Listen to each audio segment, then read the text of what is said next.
نہ ہوتا تو مسلمانوں کو یہ پتہ نہ چلتا کہ اگر حکومت بگڑ جائے مسلمان تو اس کا کیا علاج کیا۔ اور اس حسین کو نہ سمجھنے کا یہ نتیجہ ہے کہ اب تک یہ امت یہ کر رہی، جو آ جاتا ہے کسی طریقہ سے آ جائے، تلوار کے زور سے آ جائے، رات کو شب خون مار کر آ جائے، بے ایمان ہو، حتیٰ کہ ان لوگوں نے اس ملوکیت کے نتیجے میں آپ دیکھیں پورا دین بدل دیا۔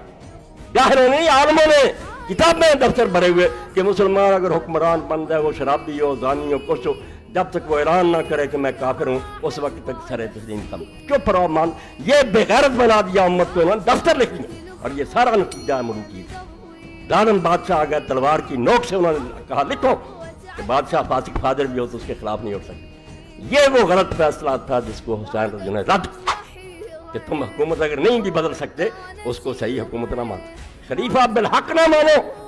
یہ کہو کہ بالفعل ہے، سنبھالا ہوا اس نے تک ٹھیک ہے بیٹھا رہے، مگر یہ مسلمانوں کا صحیح خلیفہ اور امام نہیں، غاصب ہے، ظالم ہے، اور مسلمانوں کو جب تک نصیب ہو اس کے ہاتھ سے وہ طاقت چھین۔ یہ بات ذرا پھر میں تفصیل سے بیان کروں گا کہ حسین سے دنیا کو کیا ملا، کیا دین مکمل ہوا۔